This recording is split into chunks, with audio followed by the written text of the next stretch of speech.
Sa mundong ito, ang sangkatauhan ay itinulak sa binggit ng pagkalipol ng mga nakamamatay na nilalang nakilala bilang 17 halimaw at ang tanging sandatang maaaring gamitin upang labanan ang mga ito ay ang mga dog weapons na hawak ng mga bayani.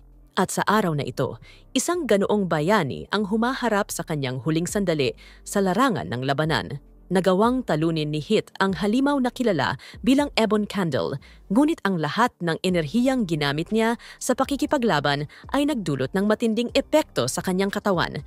Kaya habang sumasabog si Ebon Candle sa isang naglalagablab na apoy, ang katawan ni Willem ay naging bato dahil sa isang sumpa. Ngunit makalipas ang 500 taon, nabuhay siyang muli bilang nag-iisang natitirang tao sa lahi ng sangkatauhan. Isang araw, naglalakad si Willem sa lungsod nang mapansin niyang may isang babaeng natumba, kaya't agad siyang tumakbo at sinalo ito bago ito bumagsak sa lupa. Nagtipon ang mga tao upang tingnan kung ano ang nangyayari, ngunit sa halip na tumulong, tinitigan lang nila ito ng may pagkainis dahil wala siyang anumang katangiang tulad ng sa hayop. Humingi ng paumanhin si Kafli kay Willem sa lahat ng gulong dulot niya, ngunit sinabi nito na hindi iyon malaking bagay at tinanong siya kung bago lang siya sa lugar na ito. Inamin ni Kafli na ito ang kanyang unang beses sa lungsod na ito, kaya ibinigay ni Willem ang kanyang hood upang matakpan siya at dinala siya palayo mula sa mapanghusgang mga tao patungo sa isang eskinita. Dinala niya ito sa kanyang tindahan at binilhan ng sombrero upang maitago ang kanyang mukhang walang balahibo. Ngunit bago pa siya makapagpasalamat, pinigilan siya ni Willem at sinabi na nakakainis ang bayang ito. Mas masama ang pagkain dito kaysa sa Britain, mas mataas ang antas ng krimen kaysa sa Gotham, at mabilis ang tsansang manakawan kung hindi ka mukhang katulad nila. Kaya hindi ito magandang lugar para sa isang tulad niyang dayuhan. Inalok niya si Kafli na ihatid siya sa daungan upang makaalis siya sa bayan. Pinahalagahan naman ni Kafli ang kanyang malasakit. Ngunit may isang lugar pa siyang gustong bisitahin bago siya umalis. Kaya tinanong niya si Willem kung maaari ba siyang maging gabay niya papunta roon. Sa huli, pumayag si Willem na samahan siya dahil wala naman siyang ibang gagawin. Ngunit hindi talaga nila alam kung saan sila pupunta, kaya halos agad silang naligaw. Sa mabuting banda, nagkaroon si Kafli ng pagkakataong makita ang magagandang bahagi ng lungsod at mag-enjoy ng kaunti. Pagkalipas ng ilang oras, sa wakas ay nakarating sila sa pinakamataas na bahagi ng lungsod. Ang dahilan kung bakit gusto niyang pumunta rito ay dahil matagal na niyang pinapangarap makita ang ganitong tanawin. Nagpasalamat siya kay Willem sa pagpapaganda ng araw na ito para sa kanya dahil sa wakas ay maaari na siyang umalis ng walang panghihinayang. Ngunit sa sandaling iyon, napansin ni Willem ang 3 armadong lalaki sa likod nila at mukhang narito sila para kay Kafli. Muling tumingin si Kafli sa paglubog ng araw bago lumingon kay Willem upang pasalamatan siya sa isang di malilimutang araw. Pagkatapos noon ay lumapit siya sa mga lalaking dumating upang sunduin siya. Alam ni Willem na may kakaiba sa sitwasyong ito, ngunit mas gugustuhin na lang niyang huwag makialam sa gulo ng iba. Kinagabihan, nagpunta si Willem sa isang pub upang makipagkita sa kaibigan niyang si Greek at tinanong kung kumusta ang isa pa nilang kasama, si Inara. Sa kasamaang palad, sinabi ni Greek na nagkamali si Inara kaninang umaga at kinain siya sa ibabaw ng lupa. Hindi alam ni Willem kung ano ang dapat niyang sabihin sa puntong iyon, kaya humingi siya ng paumanhin sa pagbabanggit nito. Ngunit sinabi ni Greek na wala namang dapat ikalungkot dahil bilang mga salvager, dapat handa silang harapin ang kamatayan tuwing lumalabas sila upang maghanap ng kayamanan. Kita pa rin kay Willem ang lungkot, kaya sinubukan siyang pasayahin ni Greek sa pagsasabing may magandang balita siyang ibabahagi. May trabaho siyang inihanda para kay Willem at sa simula'y interesado ito, ngunit nang mabanggit ni Greek na may kinalaman ito sa militar, agad siyang nawalan ng gana. Sinabi ni Greek na magandang pagkakataon ito upang kumita ng malaking pera, ngunit tinanggihan siya ni Willem at sinabing pinahahalagahan niya ang malasakit ni Greek pero wala siyang interes na kumuha ng panibagong trabaho. Alam ni Greek na patuloy pa ring dinadala ni Willem ang bigat ng kanyang nakaraan at hindi niya kayang hangarin ang kasiyahan, ngunit kailangan niyang matutunang magpatuloy sa buhay. Dahil sa sobrang pangungulit ni Greek, napagdesisyonan ni Willem na pumayag na lang at sinabi niyang tatanggapin niya ang trabaho, kaya't tinanong niya ang mga detalye. Tuwaang-tuwa si Greek at ipinaliwanag na napakadali lang ng trabaho. Ang tanging kailangan lang niyang gawin ay maging tagapag-alaga ng ilang espesyal na sandata sa isang imbakan ng militar. Mukhang kahina-hinala ito, ngunit dahil napagdesisyonan na ni Willem, natanggapin ang trabaho. Kinagabihan ay dumating siya sa isla kung saan niya gagampanan ang kanyang tungkulin bilang tagapag-alaga. Habang naglalakad siya, papunta sa imbakan, bigla siyang inatake ng isang batang babae gamit ang isang patpat. Bagamat madali niyang naiwasan ito, nang mawala ng balanse ang bata, pinili niyang sagipin ito sa halip. Kaya sa huli, siya ang bumagsak sa putikan. Sa sandaling iyon, dumating ang batang babae na nakilala niya kaninang umaga at nagulat nang makita siya roon. Ganoon din ang naramdaman ni Willem. Marami siyang gustong itanong, ngunit dahil basang-basa at madungis siya, mas gusto muna niyang maglinis ng sarili. Dinala si Willem sa imbakan kung saan siya nakapaligo. Ngunit lalo lamang dumami ang kanyang mga tanong dahil mukhang masyadong maganda ang lugar na ito para sa isang ordinaryong imbakan. Pagkatapos niyang maligo at magbihis, lumabas siya ng silid. At sa kanyang pagkagulat, nakita niyang nakatayo sa labas ng pinto si Niglado. Sinubukan niyang magpanggap na hindi niya ito nakita, ngunit agad siyang niyakap ni Niglado ng masaya dahil tuwang-tuwa itong makita siyang muli. Umaasa si Willem na hindi na muling makakasalubong si Niglado habang siya'y nabubuhay, ngunit sa kasamaang palad, nagtatrabaho rin pala ito dito, kaya wala na siyang ligtas. Kailangan niyang tiisin ang presensya nito mula ngayon. Nagpasya si Niglado na ipakita kay Willem ang paligid at ipinaliwanag na ang imbakan na ito ay pinamamahalaan ng magkasama ng militar at ng Merchants Guild. Narito siya bilang kinatawan ng guild, kaya malinaw na si Willem naman ang kinatawan ng militar. At sa kanyang palagay, bagay na bagay kay Willem ang kanyang uniforme. Ngunit sa halip na matuwa, lalong kinabahan si Willem, iniisip na baka kainin siya nito. Ibinuhos ni Niglado ang isang tasa ng tsaa para sa kanya at siniguradong kahit na natutokso siyang kainin siya, siya ang huling natitirang tao ng kanyang lahi. Kaya naman hindi siya magiging ganoon kadesperado na lamunin siya kaagad. Maliban na lang kung bibigyan siya ni Willem ng pahintulot na kainin siya. Lubos ng desperado si Niglado kaya handa na siyang makontento sa isang braso, isang daliri, o kahit na ang masarap na laman ni Willem, ngunit agad siyang pinigilan nito. Sa halip, binago ni Willem ang paksa at tinanong si Niglado kung ano ba talaga ang kanyang tungkulin bilang tagapag-alaga. Sinabi naman ni Niglado na halos wala naman talaga siyang kailangang gawin. Sa katunayan, ang huling dalawang tagapag-alaga mula sa militar ay hindi man lang nagpakita sa islang ito. Kaya kung gusto ni Willem, matutulungan siya ni Niglado na humanap ng ibang matutuluyan. Sinabi ni Willem na hindi na iyon kinakailangan dahil balak naman niyang gawin ang kanyang trabaho at saka hindi rin niya lubos na pinagkakatiwalaan si Niglado upang hayaan itong maghanap ng matutuluyan para sa kanya. Tinawag siyang masungit ni Niglado dahil hindi ito nagtitiwala sa kanya. Ngunit mahirap sisihin si Willem, lalo na't mahilig talaga si Niglado sa pagkain ng mga tao sa literal na kahulugan. Sa kabila nito, natutuwa si Niglado na mananatili talaga si Willem dito dahil ibig sabihin nito ay maaari niya ulit itong alagaan. Ngunit habang nakatitig si Niglado kay Willem na parang inosente at kaakit-akit, kinailangan niyang ipaalala sa sarili na noong tinanong siya nito kung maaari niyang tikman ang kanyang laman. Malamang na literal ang ibig nitong sabihin. Para lang makasigurado na hindi siya nasa panganib, tinanong ni Willem si Niglado kung balak ba talaga nitong kainin siya.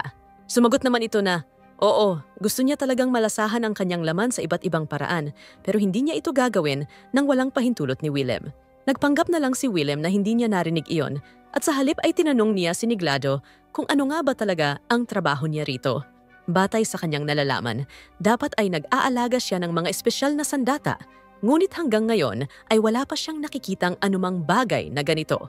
Naiintindihan ni Niglado kung bakit naguguluhan si Willem kaya lumapit siya sa isang pinto at binuksan ito. At doon, tumambad ang 4 na batang babae na kanina pa palang nakikinig sa kanilang usapan. Ipinaliwanag niya na sila ang mga espesyal na sandata na dapat alagaan ni Willem. Kinabukasan, ipinakilala si Willem sa lahat ng batang naninirahan doon.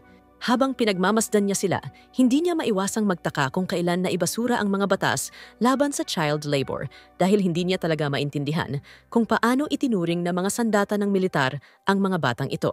Anuman ang moralidad ng sitwasyong ito, tungkulin pa rin niyang maging tagapag-alaga nila, kaya sinubukan niyang gumawa ng magandang unang impresyon sa kanila. Gayunpaman, tila takot na takot sa kanya ang mga bata sa hindi malamang dahilan, kaya tuwing sinusubukan niyang lumapit sa kanila, halos lahat ay tumatakbo o nagtatago. Bigla na lang dinilaan ni Niglado ang pisngi ni Willem at sinabing ang seryosong ekspresyon niya ay lalong nagpatingkad sa kanyang pagiging masarap. kaya hindi niya napigilan ang sarili na tikman ito. Bagamat medyo nakakabahala, nagbigay ito kay Willem ng ideya kung paano niya mapapalapit sa kanya ang mga bata. Nagpunta siya sa kusina at sinundan siya ng mga batang babae upang tingnan kung ano ang ginagawa niya.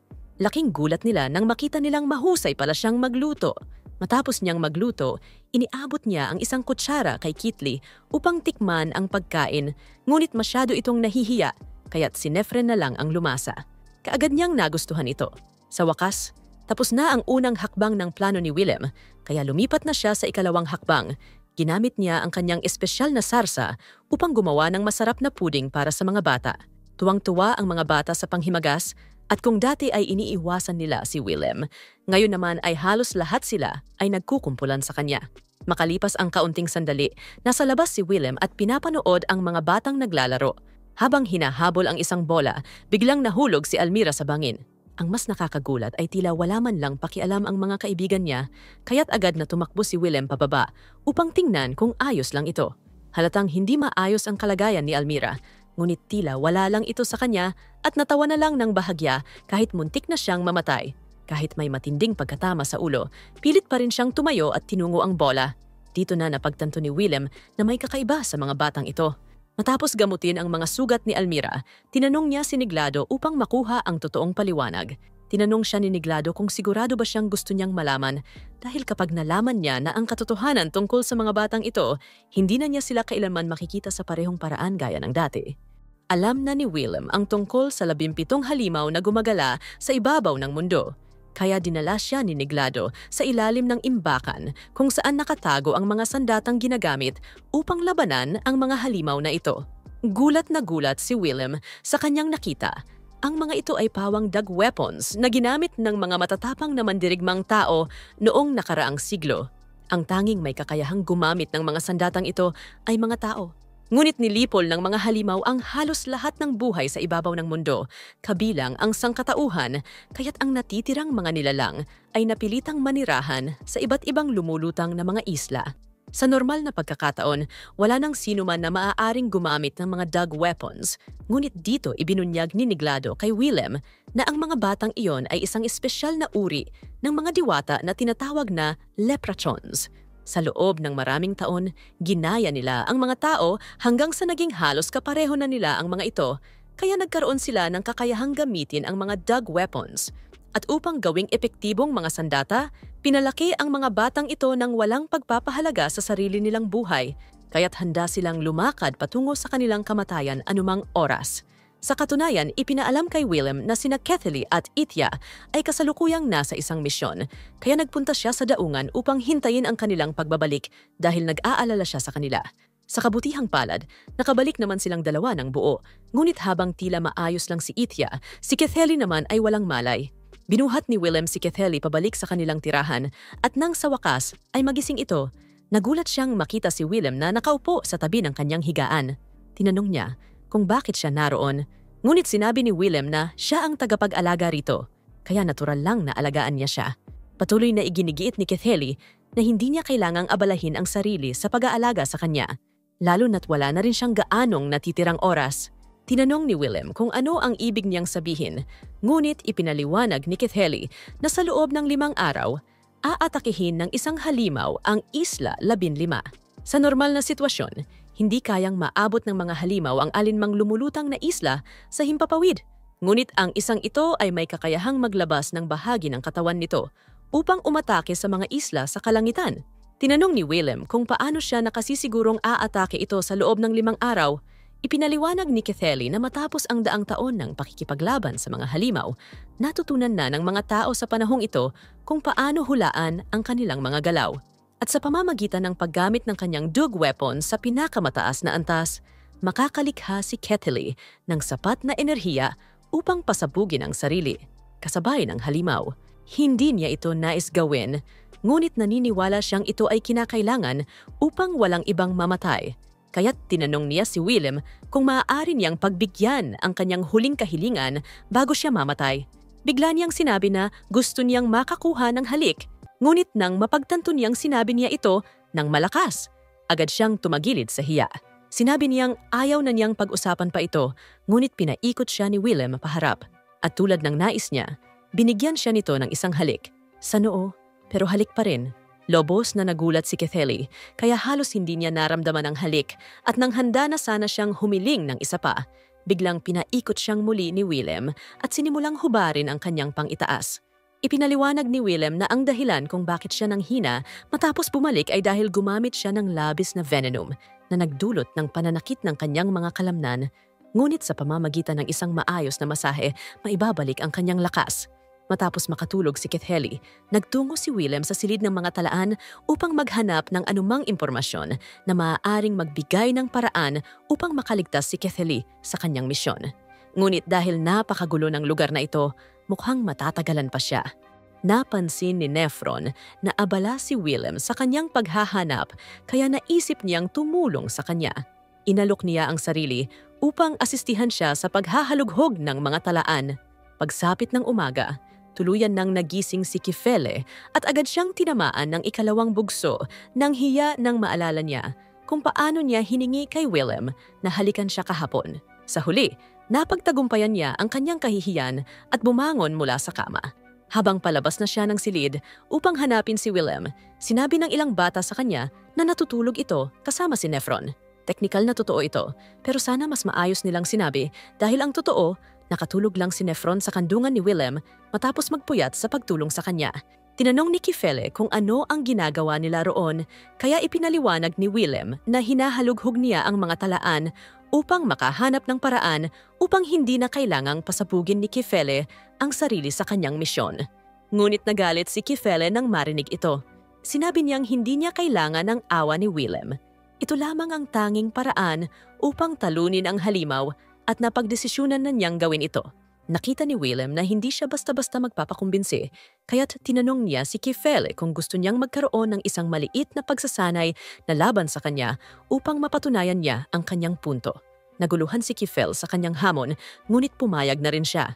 Binalaan niya si Willem na tanging mga diwata lamang na tulad niya ang may kakayahang gumamit ng maayos na mga dug weapons, ngunit hindi ito pinansin ni Willem at nagsimula na ang laban. Plano ni Kifele na tapusin ito sa isang hampas lamang, ngunit isang saglit lang matapos siyang sumugod, bigla siyang bumagsak ng mukha muna sa lupa. Paulit-ulit siyang sumalakay kay Willem, ngunit patuloy lamang siyang nilalaro nito, gamit ang kanyang kahusayan. Habang patuloy siyang nagtatangkang umatake, sinabayan naman ito ni Willem ng isang mahabang paliwanag tungkol sa kung gaano siya kamangmang pagdating sa tunay na paggamit ng dug weapons. Ito ay isang espada, hindi isang bomba para sa sariling pagsabog, sabi ni Willem. Kaya nakakagulat na matagal nang nakikipaglaban si Kifele nang hindi niya talaga alam kung paano gamitin ng maayos ang kanyang espada. Sinabi ni Willem sa kanya na maaari naman niyang matutunang lumaban ng maayos sa halimaw sa halip na pasabugin ang sarili, ngunit tumanggi si Kifele na makinig. Ipinipilit niyang ang pagsabog ng kanyang sarili ay ang tanging paraan upang mapanatiling ligtas ang lahat. Patuloy pa rin siyang hindi matanggap ang katotohanan, ngunit ipinaliwanag ni Willem na ang katotohanang natalo siya. Sa laban ay nangangahulugang kulang siya sa tamang teknik. Gayunpaman, ang kanyang lakas, tatag at pakiramdam sa pakikipaglaban ay maganda, kaya sigurado siyang kaya niyang humusay ng sapat upang makabalik ng buhay mula sa kanyang misyon. At ngayong napatunayan na ni Willem ang kanyang punto, bigla siyang nawala ng malay. Habang wala siyang malay, nagbalik tanaw si Willem sa araw na tinalo niya si Ebon Candle. Kahit si Ebon Candle ay nagulat sa kakayahan niyang gawin ito, ngunit nilibak din siya nito. Sinasabing lahat ng mahika na ginamit niya sa laban ay tiyak na babalik sa kanya bilang isang sumpa, kaya hindi siya makakaligtas. Gayunpaman, sinabi rin ni Ebon Candle na balang araw ay mabubuhay siyang muli. Kaya kahit na nanalo si Willem sa laban, sa huli ay natalo pa rin siya sa digmaan. Habang tinatanggap ni Willem ang kanyang kapalaran, humingi siya ng paumanhin sa kanyang mga kaibigan, kina Lilia, Zoe at Almaria, dahil hindi niya nagawang protektahan sila. Makalipas ang ilang sandali, nagising si Willem sa klinika na inaalagaan ni Niglado. Labis itong nag-aalala dahil habang wala siya sa ulirat, nagsagawa ito ng ilang pagsusuri sa kanya at natuklasang halos gumuho na ang katawan ni Willem. Ngunit sinabi lang niya kay Niglado na ito ay dahil sa kanyang nakaraan. Napansin ni Nicoleta ang mga batang palihim na sumusubok pumasok dahil nag-aalala rin sila para kay Willem, kaya dinala niya ito sa isang tabi at ipinaliwanag ang kanyang kwento. Ilang taon na ang nakalipas, bahagi si Nicoleta ng isang pangkat ng mga salvager. Habang nasa ibabaw ng mundo isang araw, natagpuan nila ang isang lalaking naging bato at nagyelo sa loob ng yelo. Dinala nila siya pabalik sa isa sa mga lumulutang na isla upang subukang alisin ang sumpa ng petrifikasyon. Ngunit nang sa wakas ay magising si Willem, nagwala ito dahil hindi niya alam kung ano ang nangyayari. Sa huli, nagawa rin nilang pakalmahin siya upang maipaliwanag ang kasalukuyang kalagayan ng mundo. Noong nakaraan, tinalikuran ng mga tao ang lahat ng iba pang lahi at patuloy na nakipaglaban, kaya't sa huli, tuluyan silang nalipol. Naiwan si Willem bilang huling nabubuhay na tao. Nag-aalala si Nicoleta na baka talikuran din ng mga bata si Willem dahil halos lahat ng tao ngayon ay nasusuklam sa mga tao. Ngunit sa halip, naging interesado pa nga ang mga bata na marinig ang kanyang nakaraan. Habang abala ang iba sa pakikinig, si Keithley naman ay lumipad palayo dahil marami siyang kailangang pag-isipan. Kinagabihan, nasa bukirin si Willem at inaayos ang dog weapon ni Keithley upang makapag-relax nang biglang bumalik si Keithley. Tinanong siya nito kung ano ang ginagawa niya sa kanyang sandata, kaya't napagdesisyonan ni Willem na magpakita ng kaunting kasanayan. Binaklas niya ang dog sword para sa tuning at ipinaliwanag na ang maliliit na piraso nito ay talismans na pinagdugtong-dugtong upang mabuo ang isang espada. Bagaman karamihan sa mga talismans ay halos walang silbi ng paisa-isa. May ilan na nagpapakita lamang ng direksyon patungong hilaga, pumipigil sa bangungot o nagpoprotekta laban sa pagkasunog. Ngunit ang tunay na kapangyarihan ng mga dog weapons ay nagmumula sa kakayahan ng tagapagdala na pagsamahin ang mga talismans upang lumikha ng ganap na bagong mga epekto. Sinabi ni Keithley kay Willem na handa siyang matutunan ang kanyang paraan ng pakikipaglaban. Ikinalugod ito ni Willem kaya nag-alok siya ng isang kasunduan kay Keithley. Kung lalakas siya at magagawang makabalik ng buhay, gagawin ni Willem ang anumang hilingin niya.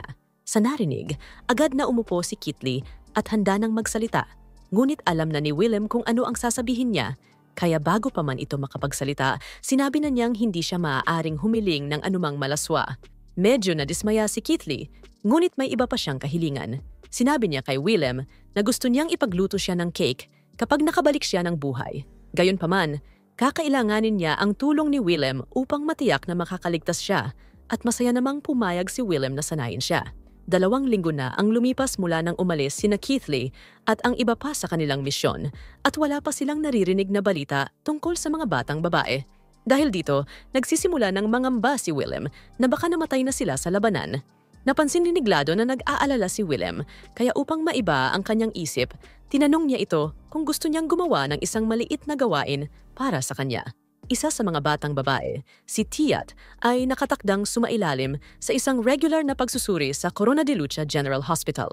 Dahil dito, sumakay sina Willem at Tiat sa isang airship patungo sa Corona de Lucha Island. Inabot sila ng buong araw sa paglalakbay, ngunit nang makarating sila, labis na na-excite si Tiat dahil mahilig siyang makakita ng mga bagong lugar. Tinanong siya ni Willem kung gusto niyang mag-sightseeing muna dahil hindi naman siya madalas pumunta rito.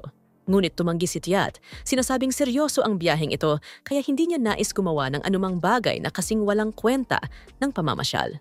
Gayunpaman, napansin ni Willem na nagkukunwari lamang si Tiat na parang isang matanda, kaya iminungkahi niyang maglakad-lakad habang patungo sila sa ospital bilang isang kompromiso.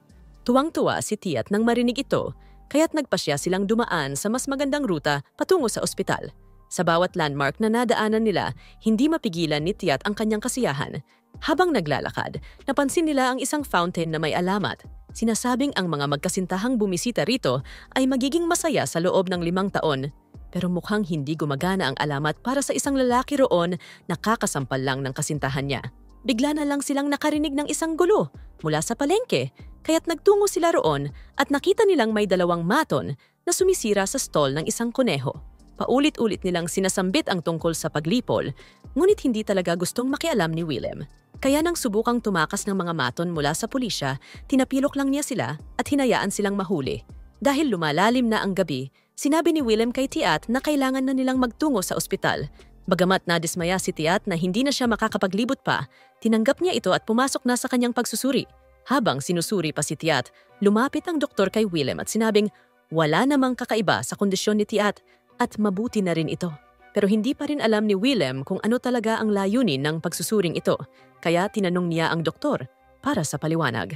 Ipinaliwanag ng doktor na hindi lahat ng diwata ay may kakayahang gumamit ng dug weapons.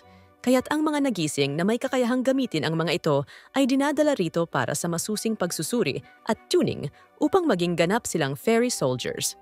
Makalipas ang kaunting sandali, natapos na ang pagsusuri kay Tiat, ngunit kailangan niyang manatili rito magdamag upang sumailalim sa tuning. Ano man ang ibig sabihin nito.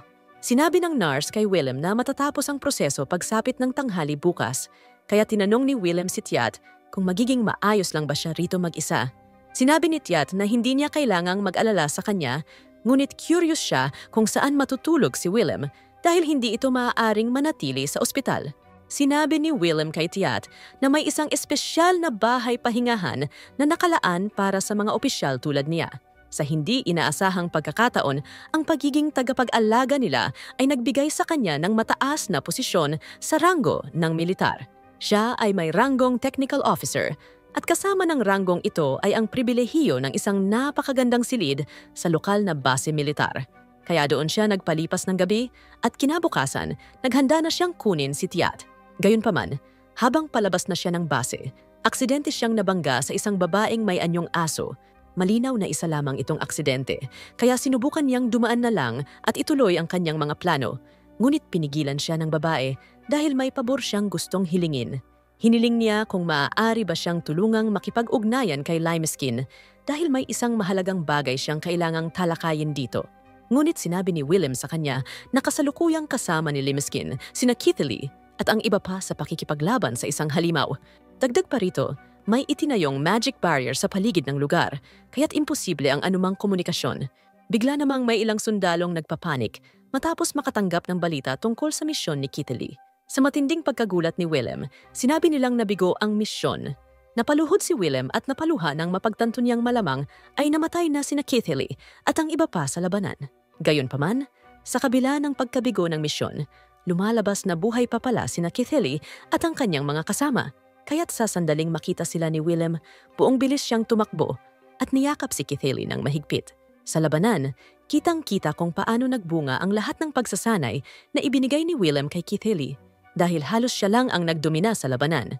Kaya naman, nasa tamang direksyon na ang misyon upang maging matagumpay, ngunit sa hindi inaasahang pangyayari, lumitaw mula sa kung saan ang isang pangalawang halimaw at mas malakas ito kaysa sa naunang banta.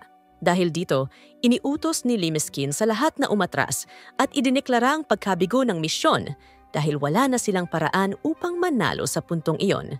Gayunpaman, tumangging tanggapin ito ni Keithley dahil ipinangako niya kay Willem na magtatagumpay siya at babalik ng buhay.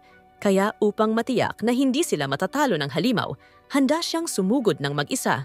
Ngunit habang papalapit siya, biglang bumangon sa kanyang isipan ang mga nakakatakot na pangitain na nagpahinto sa kanya. Sa huli, napilitan pa rin silang umurong at napuwersa silang pabagsakin ang buong isla upang mapuksa ang halimaw. Ngunit para kay Willem, ang mahalaga lang ay ligtas silang lahat na nakabalik. Pinuri ni Limeskin si Willem sa mahusay niyang pagsasanay kay Keithley dahil malaki ang naging epekto nito sa kanyang kakayahan sa labanan. Ngunit hindi masyadong masaya si Keithley dahil pakiramdam niya ay siya ang may kasalanan sa pagkabigo ng misyon. Iniisip niyang maaari sanang nailigtas ang isla kung pinasabog na lang niya ang sarili gaya ng orihinal niyang plano. Ngunit itinuro ni Nefren na kahit ginawa niya iyon, hindi pa rin nila maliligtas ang isla dahil ang pangalawang halimaw na lumitaw ay magpipilit pa rin sa kanilang iwanan ito. Kaya't sa lahat ng posibleng kinalabasan, ang ligtas silang lahat na makabalik ay ang pinakamagandang resulta. Sumang-ayon si Keithley na may punto si Nefren, ngunit bukod diyan, tinanong niya kung bakit nakaupo si Nefren sa kandungan ni Willem simula pa kanina. Sinabi ni Nefren na ginagawa niya ito upang mapabuti ang pakiramdam ni Willem, ngunit sa totoo lang, ginagawa lang niya ito dahil gusto niyang maupo sa kanyang kandungan. Bigla namang sumugod si Fear sa silid na may dalang mahalagang balita para kay Limeskin.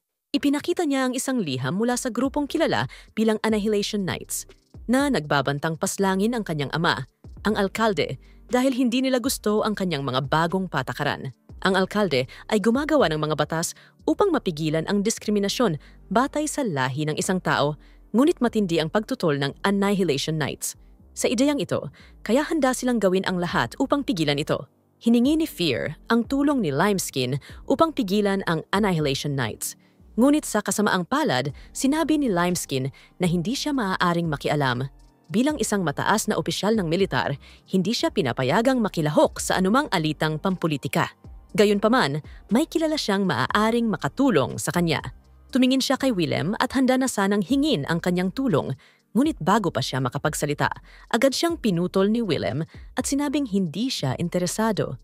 Nagsimulang makiusap si Fear kay Willem na pag-isipan itong muli. Ngunit hindi niya ito pinansin at tuloy-tuloy na lumakad palayo dahil kailangan pa niyang kunin si Theod.